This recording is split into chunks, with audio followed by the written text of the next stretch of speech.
नरोत्तम मिश्रा की चेतावनी सामने आई है। दतिया के कलेक्टर एसपी को चेतावनी नरोत्तम मिश्रा देते हुए नजर आ रहे हैं। कार्यालय पर आंसू गैस के गोले क्यों दागे? मैं भूलने वाला प्राणी नहीं हूं, याद रखता हूं। मैं दोस्ती और दुश्मनी दोनों याद रखता हूं। ये कौन कह रहा है? ये नरोत्तम मिश्रा कह रहे हैं। तो नरोत्तम मिश्रा ने मंच से ही ये बड़ा बयान दिया है और साथ ही साथ चेतावनी देते हुए एसपी और कलेक्टर को नजर आए हैं। क्या कहा, एक बार सुनिए। आपको चक्का जाम खुलवाना था, खुलवाते। परंतु गैस के गोले कार्यालय में क्यों दागेंगे?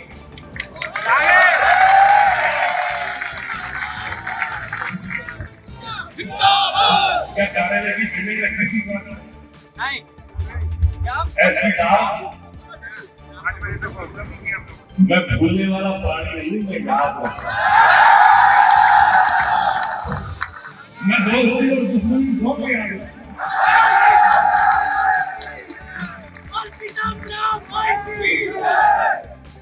प्रेम और क्रोध में माइक की आवाज आप तक पहुंचेगी, मुझे मालूम है कि ये कह रहा हूं। आपको चक्का जाम खुलवाना था, खुलवाते। परंतु गैस के गोले कार्यालय में क्यों दागेंगे?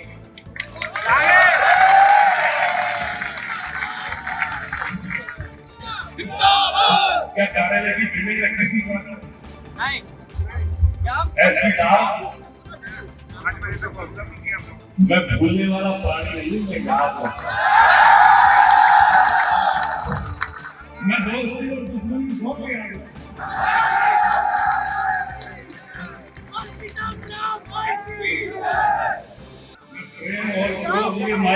कार्यालय पर आंसू गैस के गोले क्यों दागे?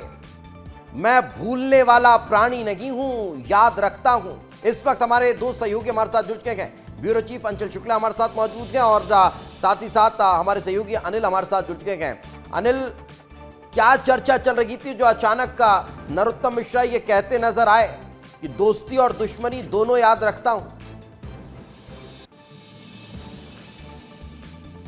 बिल्कुल, देखिए दीपेश, पूर्व गृह मंत्री नरोत्तम मिश्रा अपने बीजेपी कार्यालय में हजारों की संख्या में जो कार्यकर्ता थे, जो नाराज चल रहे थे टिकट को कटने को लेकर, उनके साथ लगातार बैठक कर रहे थे। और यही वजह है जब एक कार्यकर्ताओं ने, और 4 वहां कार्यकर्ता और भी थे, उन्होंने साफ तौर पर हाथ उठा के ये कहा कि दादा, हम पर एफआईआर दर्ज कर दी गई है। तो उन्होंने साफ तौर पर यही कहा मंच से कि मैं भूलने वाला प्राणी नहीं हूं, मेरी दुश्मनी और मैं अपनी दुश्मनी और दोस्ती को याद रखता हूं। और इसके साथ ही एसपी कलेक्टर को चेतावनी दी कि चक्का जाम अगर खुलवाना चाहता थे तो फिर वो चक्का जाम खुलवाइए, लेकिन आपने कार्यालय पे आंसू गैस के जो गोले हैं वो छोड़े, ये एक तरह से गलत किया। और एक तरह से एसपी कलेक्टर को वो चेतावनी दी है।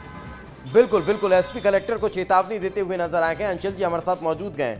अंचल जी, इस बयान को कैसे देखा जाए, क्योंकि नरोत्तम मिश्रा अपने बयानों के लिए हमेशा चर्चा में रहते हैं और अब एसपी कलेक्टर को इस तरह से चेतावनी दे देना कैसे समझे?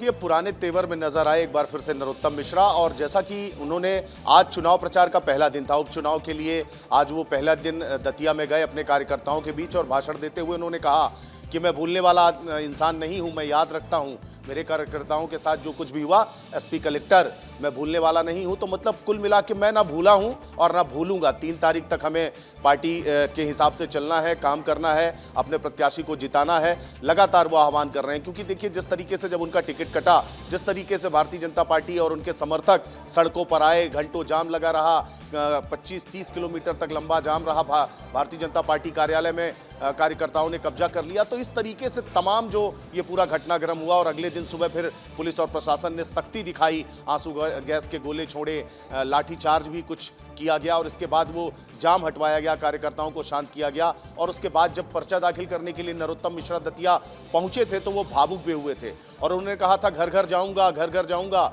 मेरे दतिया के मालिकों मैं शीश नवाऊंगा और आशुतोष तिवारी के लिए वोट मांगूंगा। ये कहते हुए उनका गला भर आया था और आंसू छलक पड़े थे। थे, वो भी दृश्य आज चर्चाओं में है राजनीतिक गलियारों में, और दतिया में निश्चित रूप से उनके कार्यकर्ताओं के बीच में ये चर्चा में होगा।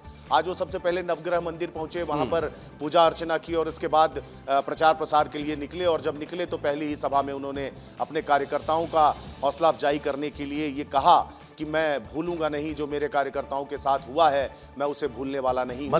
मतलब क्या इसे अब इस तरह से देखा जा सकता है कि 3 तारीख को जब परिणाम सामने आएंगे उसके बाद कुछ बदलाव देखने को मिल सकता है दतिया में?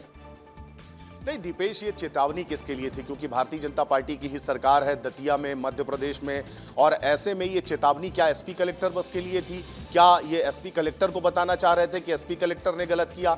निश्चित रूप से उन्हें कहीं ऊपर से भी आदेश आया होगा इसके बाद ही, क्योंकि वो जो कार्यकर्ता थे वो भले ही समर्थक नरोत्तम मिश्रा के कहे जा रहे थे, लेकिन वो भारतीय जनता पार्टी के कार्यकर्ता थे, तो उन पर इस तरीके का, क्योंकि वो हट गए थे, वो वहां से हटने को तैयार नहीं थे, वो कह रहे थे कि टिकट बदला जाए, लगातार नरोत्तम के पक्ष में वो उनका आक्रोश निकल के आ रहा था, कई किलोमीटर तक घंटों लंबा जाम लगा रहा, पूरा बाजार बंद करा दिया दतिया का, तो तमाम तरीके की। तो इससे पहले कि वो भीड़ जो कि लगातार बढ़ रही थी वो और उग्र हो, प्रशासन ने वहां पर 163 धारा भी लगाई कि यहाँ पर 2-4 लोग जो है एक साथ इकट्ठा ना हो सके, और ये जो पूरा घटनाक्रम चल रहा था इसमें कहीं कुछ बड़ी घटना ना घट जाए, उसको ध्यान में रखते हुए पत्थरबाजी भी की कार्यकर्ताओं ने भी पत्थरबाजी की। ऐसा नहीं कि पुलिस और प्रशासन की तरफ से कार्यवाही हुई और पहले उन्हें मनाने की कोशिशें चलती रही, लेकिन वो नहीं माने। इसके बावजूद जब पूरी यातायात व्यवस्था ठप हो गई, पूरा बाजार बंद हो गया। बिल्कुल, लेकिन ये जो बयान है इसने राजनीतिक गलियारों में हलचल जरूर